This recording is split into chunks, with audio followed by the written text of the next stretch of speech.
Video देखने के बाद वीडियो के डिस्क्रिप्शन बॉक्स में वीडियो के घटक से संबंधित प्रश्न पूछे गए हैं। इन प्रश्नों को अपनी कॉपी में लिखकर हल करें। वीडियो के डिस्क्रिप्शन बॉक्स में एक गूगल फॉर्म की लिंक भी दी गई है। लिंक खोलकर इस फॉर्म को जरूर भरें।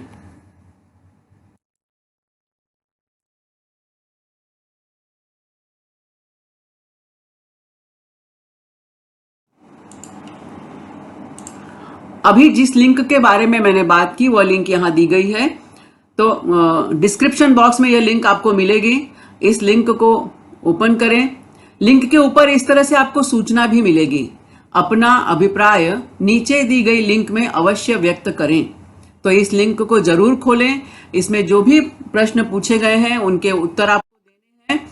बहुत ही सरल और सामान्य प्रश्न है, इसलिए आप सभी से विनम्र निवेदन है कि इस लिंक को जरूर जरूर खोलें और इसे भरें।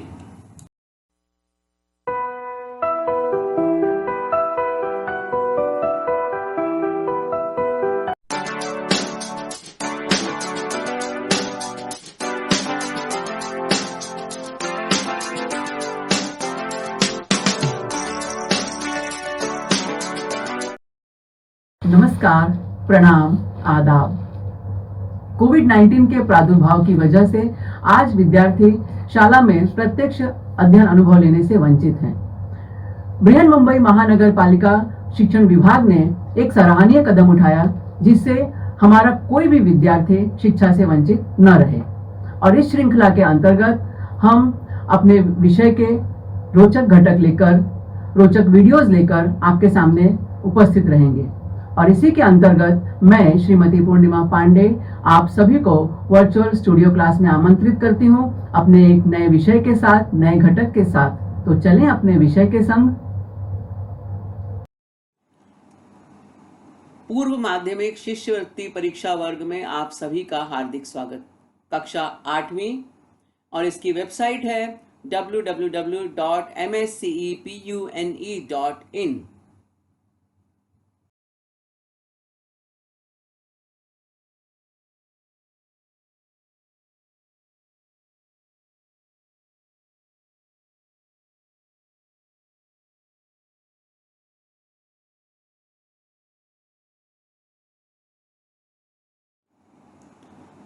शिष्यवृत्ति परीक्षा हमारे दिमाग को एक दिशा देती है, सोचने के लिए गति प्रदान करती है यह परीक्षा।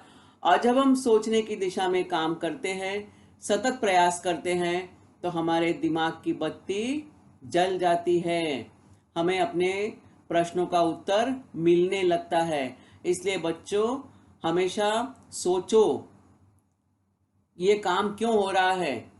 3 मुद्दों को याद रखो। 3 मुद्दे कौन से? What, why and how. क्या, क्यों और कैसे। जब इन 3 शब्दों का आप समाधान प्राप्त करने की कोशिश करोगे, कोई चीज क्या है, ये क्यों हो रहा है और कैसे हो रहा है, जब इन 3 उत्तरों पर आपका ध्यान केंद्रित हो जाएगा तो आपके जीवन की हर समस्या का समाधान आपको मिल जाएगा। केवल आपके 8वीं कक्षा की समस्या नहीं, 8वीं कक्षा की पढ़ाई नहीं, बल्कि व्यावहारिक जीवन में भी आप कई समस्याओं के समाधान, आने वाले जीवन में आने वाले बहुत सारे प्रश्नों के उत्तर सहजता से ढूंढ सकोगे। पेपर क्रमांक 1, प्रथम भाषा हिंदी। इस प्रश्न पत्र में हमें मिलते हैं 25 प्रश्न। प्रत्येक प्रश्न 2 अंकों का, यानी 50 अंकों का यह पेपर।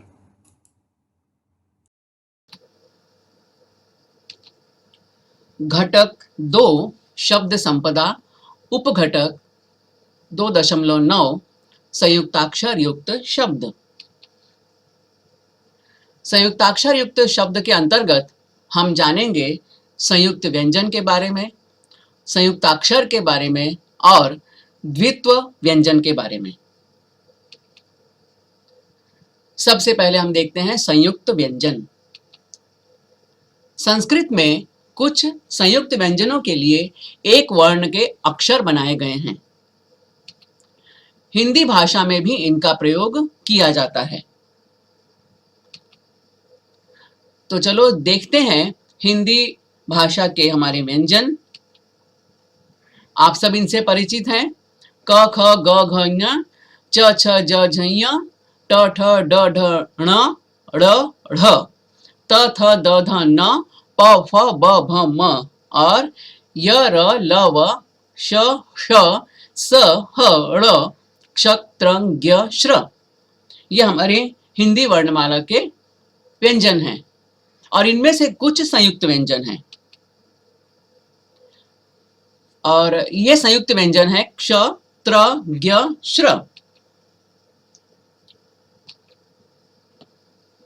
तो अब जानते हैं कि संयुक्त व्यंजन हम किसे कहते हैं। वे व्यंजन जो दो वर्णों से मिलकर एक नया वर्ण अथवा व्यंजन बनाते हैं संयुक्त व्यंजन कहलाते हैं।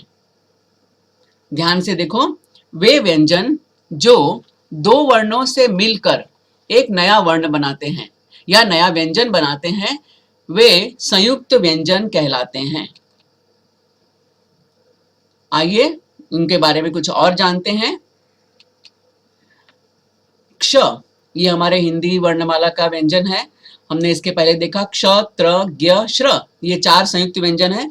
अब ये संयुक्त व्यंजन है तो किन्हीं दो व्यंजनों को जोड़कर बने हैं या कुछ वर्णों को जोड़कर बने हैं। तो किन किन वर्णों को जोड़कर मिलाकर ये संयुक्त व्यंजन बना है, चलो उसको देखते हैं।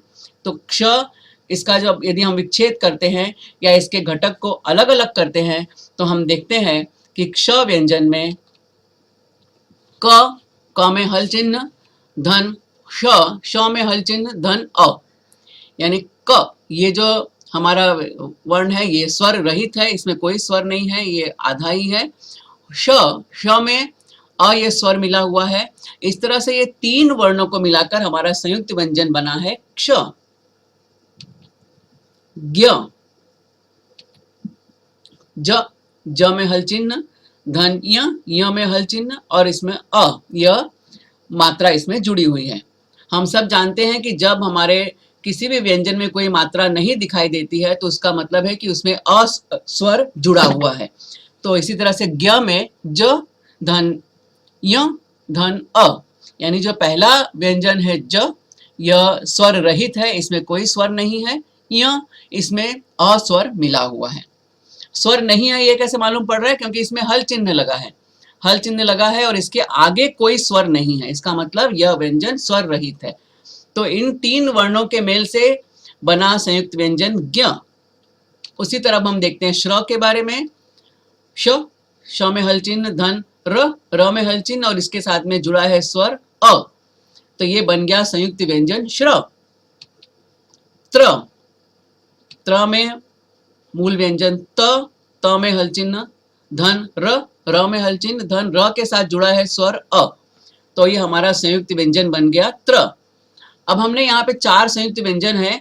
हमने सब में एक खास बात देखी कि जो इसका पहला वर्ण है क्ष में क, ज्ञ में ज, श्र में श और त्र में त, ये स्वर रहित हैं, इनके आगे कोई भी स्वर नहीं है। और जो दूसरा व्यंजन है उसके आगे अ स्वर लगा हुआ है।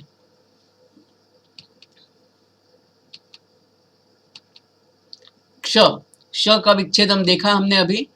क में हल चिन्ह धन मूर्धन्य श, इसमें हल चिन्ह और इसमें अ स्वर जुड़ा हुआ है क्ष, तो ये संयुक्त व्यंजन बन गया क्ष। और क्ष, इस व्यंजन से बनने वाले बहुत सारे शब्द हैं, जैसे कक्षा, रिक्शा, रक्षा, ऐसे बहुत सारे शब्द इससे बनते हैं। क्षमा,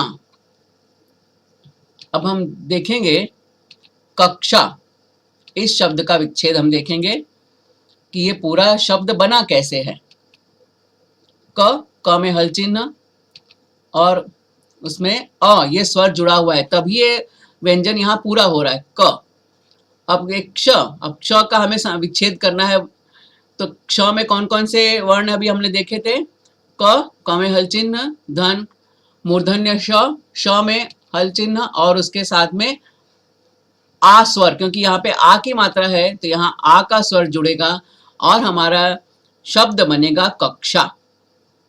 हिंदी भाषा की ये बहुत ही बड़ी विशेषता है कि इसमें आप हर शब्द का विच्छेद आप कर सकते हो।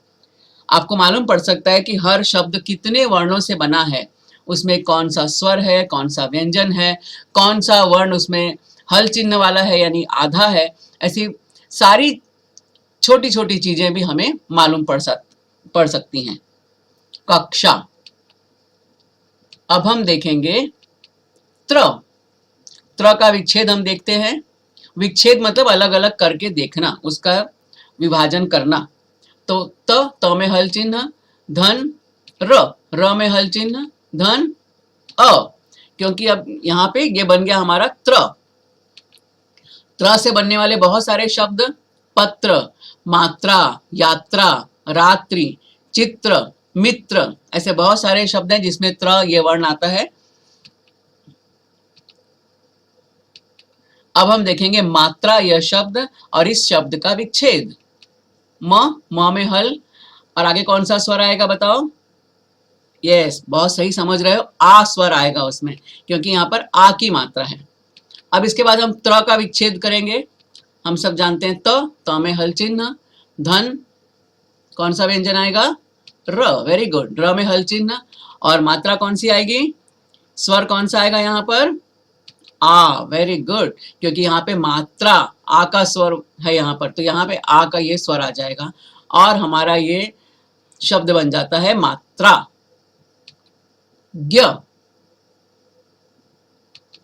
ज में हल चिन्ह, धन, य में हल चिन्ह, और उसके साथ हमारा स्वर जुड़ा हुआ है अ।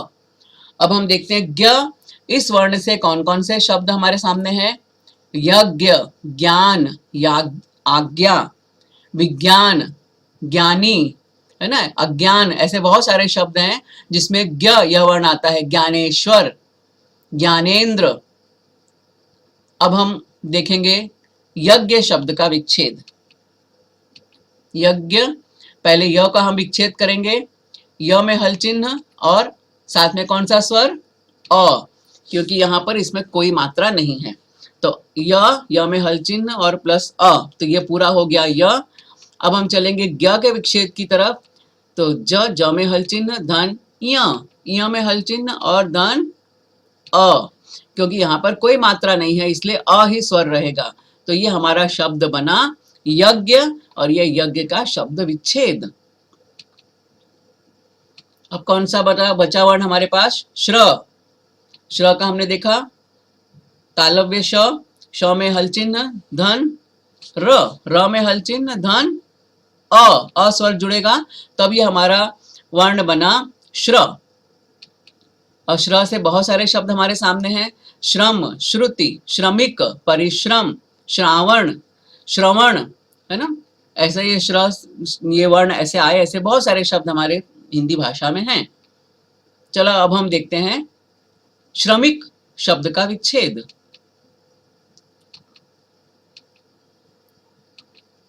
क्ष, तालव्य श, हल चिन्ह, धन, क्या लगेगा? अ या आ?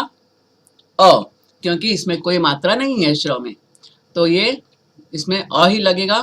अ, धन, म में हल चिन्ह।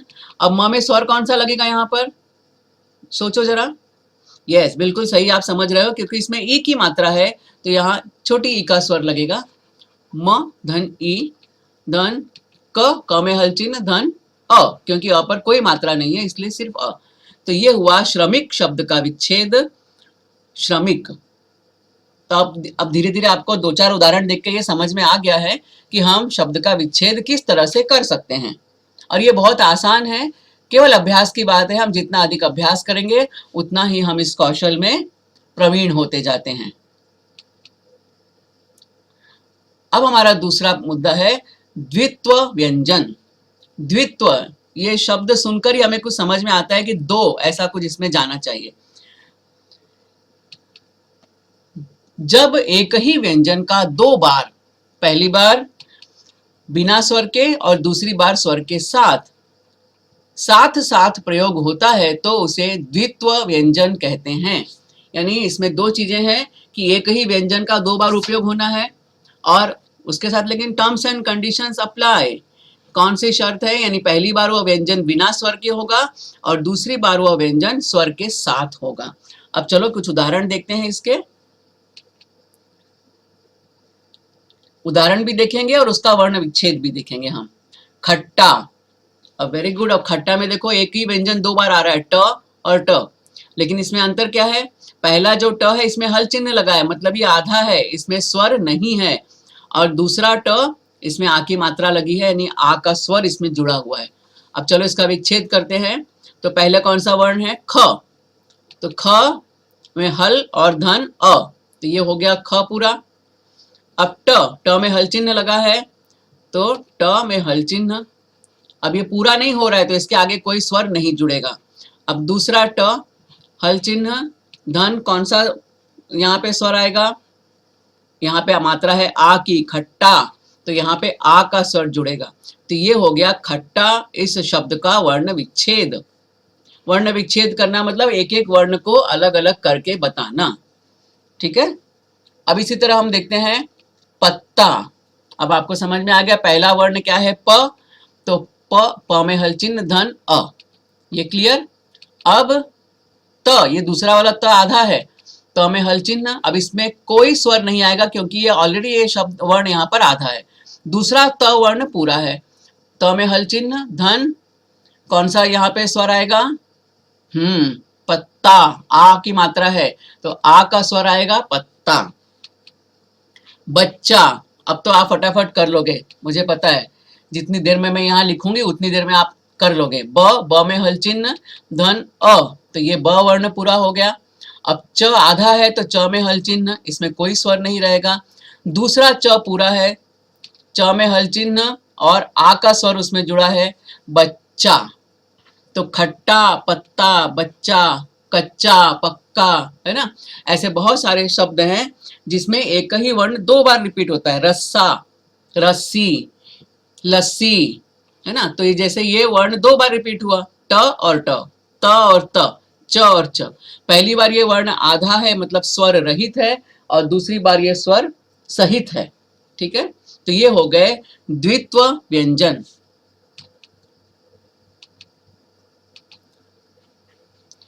अब हम देखते हैं कुछ नई बात। दो वर्णों के मेल से जब नया वर्ण नहीं बनता है और दोनों मूल वर्णों का स्वतंत्र अस्तित्व बना रहता है तो उसे संयुक्त अक्षर या संयुक्ताक्षर कहते हैं। अब उदाहरण हम एक देखेंगे, आपको आसानी से समझ में आएगा। ख, ख में हल चिन्ह, धन, य में हल चिन्ह। अब इसके बाद आ की मात्रा, आ का स्वर जुड़ा इसमें, धन, त में हल चिन्ह और इसमें स्वर चिन्ह जुड़ा ई का, ई की मात्रा जुड़ी इसमें। अब ये क्या शब्द बन गया? ये शब्द बन गया ख्याति, ख्याति, ख्याति। अब इसमें संयुक्त अक्षर कौन है? संयुक्त अक्षर है ख्या, यानी आधा ख ये जुड़ा है य से, तो ये हो गया संयुक्त अक्षर। तो अब इसको हम देखेंगे या जस्टिफाई करेंगे इस परिभाषा से। दो वर्णों के मेल से जब नया वर्ण नहीं बनता है, दो वर्ण मिले यहाँ पर ख और य। अब दोनों वर्णों के मेल से कोई नया वर्ण नहीं बना, जैसे त्र में या क्ष में, ज्ञ में बना था। जैसे क में हमने, क्ष में हमने देखा क और मूर्धन्य श मिला था, त्र में हमने देखा त और र मिला था। लेकिन जब त और र मिले तो नया वर्ण बन गया त्र। यहाँ पर ऐसा नहीं हो रहा है, यहाँ दोनों व्यंजन मिल रहे हैं लेकिन कोई नया वर्ण नहीं बन रहा है। और हम जब किसी शब्द में देखते हैं तो इन दोनों मूल वर्णों का अस्तित्व बना हुआ है, ख भी बना हुआ है, य भी बना हुआ है। तो ऐसे अक्षरों को संयुक्ताक्षर या संयुक्त अक्षर कहते हैं।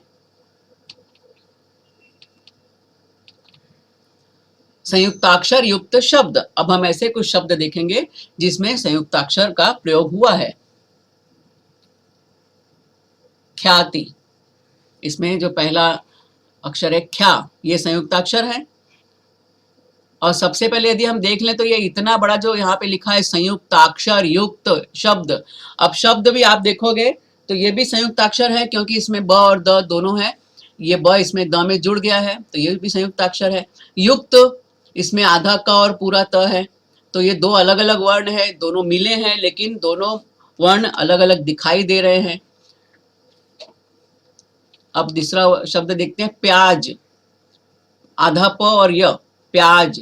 ये दो प मिला, प य से मिल गया है लेकिन दोनों वर्ण अलग अलग दिखाई दे रहे हैं, इनका अपना अस्तित्व खत्म नहीं हुआ है, इनका अस्तित्व बना हुआ है। ज्वाला, ज्वाला में आधा ज और पूरा व ये संयुक्ताक्षर है। इसके बाद संख्या, आधा ख और पूरा य ये अलग अलग है। संख्या ये संयुक्त अक्षर है और संख्या ये संयुक्ताक्षर युक्त शब्द हैं। शब्द इसकी चर्चा हम पहले कर चुके हैं। पत्थर, प पूरा है, आधा त और पूरा थ ये संयुक्ताक्षर है, तो पत्थर जो है ये संयुक्ताक्षर युक्त शब्द है। गुब्बारा, हिम्मत, सम्मान, मक्खन, मरम्मत, तंदुरुस्त, व्याकरण, अध्यापक, शिष्यवृत्ति, तो इसमें ये सारे संयुक्ताक्षर युक्त शब्द हैं। यहाँ पर हम म देख रहे हैं, संयुक्ताक्षर है। यहाँ आधा स और त, तो ये संयुक्ताक्षर है। आधा व पूरा य, व्याकरण, व्या ये संयुक्ताक्षर है। आधा ध और पूरा य, ध्या ये संयुक्ताक्षर है। मूर्धन्य श आधा और य ये शिष्य ये भी संयुक्ताक्षर है। आधा त और पूरा त ये भी संयुक्ताक्षर है और ये द्वित व्यंजन भी है। तो इस तरह से हमने यहाँ जो शब्द देखे ये सभी शब्द संयुक्ताक्षर युक्त शब्द हैं। तो अभी तक आपको संयुक्त व्यंजन और संयुक्ताक्षर का अंतर समझ में आ गया होगा। तो संयुक्त व्यंजन में जो पहला व्यंजन होता है वो हमेशा स्वर रहित होता है, ये हमने पहले देखा था, और इसके विपरीत दूसरा व्यंजन हमेशा स्वर सहित होता है। दूसरी इसकी विशेषता है कि संयुक्त व्यंजन में दो व्यंजनों का जोड़ दिखाई नहीं देता है, यानी एक नया व्यंजन बन जाता है तो जो दो मूल वर्ण है या दो मूल व्यंजन है वो दिखाई नहीं देते। जैसे हमने त्र में देखा, त और र दो व्यंजन मिले, लेकिन जब त्र बना तो उसमें न त दिख रहा है न र दिखाई दे रहा है, लेखन में वो दिखाई नहीं देता। क्ष, अक्ष में हमने देखा कौन कौन से वर्ण मिल रहे हैं। क मिल रहा है, क में हल चिन्ह। धन, मूर्धन्य श में हल चिन्ह। धन, अ। जब ये इसका विच्छेद करेंगे तब ये तीन वर्ण मिलते हैं, लेकिन हम जब क्ष लिखते हैं तो इसमें ना हमें क दिखाई दे रहा है ना इसमें हमें मूर्धन्य श दिखाई दे रहा है। तो ये होते हैं संयुक्त व्यंजन। और संयुक्त अक्षर अभी हमने देखा था, ख्याति, प्याज, उसमें दो वर्ण मिल रहे हैं लेकिन दोनों अलग अलग दिखाई भी दे रहे हैं। संयुक्ताक्षर दो या दो से अधिक व्यंजनों के जोड़ से बनते हैं और इन व्यंजनों का जोड़ दिखाई देता है। अब हम देखेंगे कि संयुक्ताक्षर बनने के लिए कुछ शब्द जुड़ते हैं ना, एक शब्द आधा होकर दूसरे शब्द में जुड़ता है, उसके भी कुछ नियम हैं जो हम कक्षा पहली से ही पढ़ते आ रहे हैं। यहाँ शिष्यवृत्ति में मैं फिर से दोहरा रही हूं। तो पहला है पाई हटाकर जुड़े हम। यदि किसी पाई वाले अक्षर को दूसरे अक्षर से जोड़ना हो तो पहले वाले अक्षर की पाई हटानी पड़ती है। पाई वाले अक्षर मतलब क्या? अच्छा, चलो पहले हम यहाँ छोटी पाई वाले अक्षर देख लेते हैं, फिर हम पाई वाले अक्षर पे बात करेंगे। ट, ठ, ड, ढ, छ, द, ह, ड़। इसके अलावा जो ट वर्ग के विशेष वर्ण है ड़ और ह, ये भी छोटी पाई वाले अक्षर है, यानी इसमें छोटी सी ऊपर पाई है लिखते समय। ट, ठ, ड, ढ, इसमें छ, द, ह, ड़, इसमें छोटी ऊपर पाई है। और इसके पहले हमने पाई वाले अक्षर देखा, मतलब जैसे हमने देखा ग, म, त, इन वर्णों के अंत में बड़ी पाई आती है, तो वो पाई वाले अक्षर, और ये छोटी पाई वाले अक्षर। छोटी पाई वाले अक्षरों को जोड़ना हो तो अक्षरों के नीचे हल चिन्ह लगाया जाता है। जब छोटी पाई वाले अक्षर को हम किसी दूसरे अक्षर में जोड़ते हैं तो उसको हम आधा नहीं करते, उसके नीचे हल चिन्ह लगा देते हैं। इस तरह से वर्ण के नीचे ये हल चिन्ह लगता है, इसे हल चिन्ह कहा जाता है। बहुत से लोग इसे हलंत भी कहते हैं, लेकिन हलंत सही शब्द नहीं है, सही शब्द है हल चिन्ह। अब तीसरा होता है बीच की पाई हटाकर जुड़े हम। बीच की पाई मतलब जैसे क और फ, ये दो वर्ण ऐसे हैं जिसमें बीच में पाई है, ये हम देख रहे हैं ना, ये बीच में पाई है, फ इसमें भी बीच में पाई है, यानी ये पाई मतलब रेखा, छोटी सी एक जो खड़ी रेखा है ना, ये पाई, यानी क में इस तरह से ये गोल गुंडी बनी है और इधर भी ये आधी गुंडी बनी है और बीच में पाई है। उसी तरह से फ में भी है। हम और कुछ वर्णों में देखते हैं, जैसे ग, म, प, तो इनमें वर्ण के अंत में पाई होती है। अब जिन वर्णों में बीच में पाई है, हिंदी वर्णमाला में ऐसे दो ही अक्षर है, क और फ, जिनके बीच में पाई है, जब इन्हें किसी दूसरे वर्ण के साथ जुड़ना होता है तब क्या होता है कि इनकी ये बीच की पाई जो है ये हट जाती है। जैसे हम यहाँ देख रहे हैं क, ये पूरा है, जब इसको किसी दूसरे वर्ण से जोड़ना होगा या जुड़ना होगा तो इसकी ये पाई बनी रहेगी, और दूसरे जो इसकी पाई के बाद वाला है ये अक्षर जो है इसका ये हिस्सा आधा हो जाता है। यहाँ हम देख रहे हैं, इसे हमने जोड़ा तो ये क बन गया और ये हिस्सा अलग हो जाएगा तो ये आधा क हो जाता है। उसी तरह से फ में ये फ पूरा है, जब फ को आधा करना होता है तो ये पाई के बाद वाला जो ये गुंडी यहाँ बनी हुई है इसे हम आधा कर देते हैं तो ये आधा फ हो जाता है। तो क और फ दो ऐसे वर्ण हैं, जब इन्हें ये आधे होते हैं तो ये बीच से ही आधे होते हैं। ये देखो, उसी तरह हम देखेंगे र के 3 प्रकार।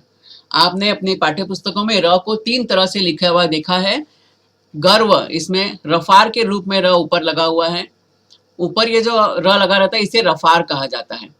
ट्रक, ट्रक में ये जो नीचे आपको 2 लाइन दिख रही है ये र का स्वरूप है, और प्रिय, प्रिय में जो आपको ये प के नीचे लाइन दिख रही है ये र का स्वरूप है। तो र हम 3 प्रकार से लिखते हैं, अक्षर के ऊपर, अक्षर के नीचे इस रूप में और अक्षर के ही नीचे इस रूप में। तो गर्व, ट्रक, प्रिय। लेकिन बच्चों एक बात बहुत ही खास रूप से आपको याद रखनी है, क्या है वो बात, कि जब भी र किसी वर्ण की शिरोरेखा के ऊपर लगता है तभी आधा होता है। जब र यहाँ ऊपर लगा है, शिरोरेखा मतलब ये हमने शब्द लिखा है इसके ऊपर लाइन खींची ना, इसे शिरोरेखा कहा जाता है। तो जब भी र शिरोरेखा के ऊपर रफार के रूप में लिखा जाता है तभी र आधा होता है, अन्यथा र आधा नहीं होता। जैसे प्रिय, प्रेम, कद्र, ग्रह, इन सभी में र आधा नहीं है। लेकिन गर्व, पर्व, कर्म, इन सभी शब्दों में र रफार के रूप में ऊपर लिखा गया है, यहाँ पर र आधा है। तो इस तरह से आज हमने अपने इस वीडियो में संयुक्ताक्षर युक्त शब्द के अंतर्गत संयुक्त व्यंजन, संयुक्ताक्षर और द्वित्व व्यंजन के बारे में जानकारी प्राप्त की। अगले वीडियो में हम इनसे संबंधित कुछ प्रश्नों को हल करेंगे। यह वीडियो देखा, सुना और समझा। मुझे पूरा विश्वास है कि यह वीडियो आपको पसंद आया है। इसे अधिकाधिक देखें, लाइक करें, सब्सक्राइब करें, अपने साथियों के साथ शेयर भी करें। आपके सुझाव और आपके कमेंट्स नीचे कमेंट्स बॉक्स में अपेक्षित हैं। कृपया हमें इनसे जरूर अवगत कराएं। तो मिलते हैं अगले वीडियो में किसी नए विषय के साथ, किसी नए घटक के साथ। तब तक धन्यवाद।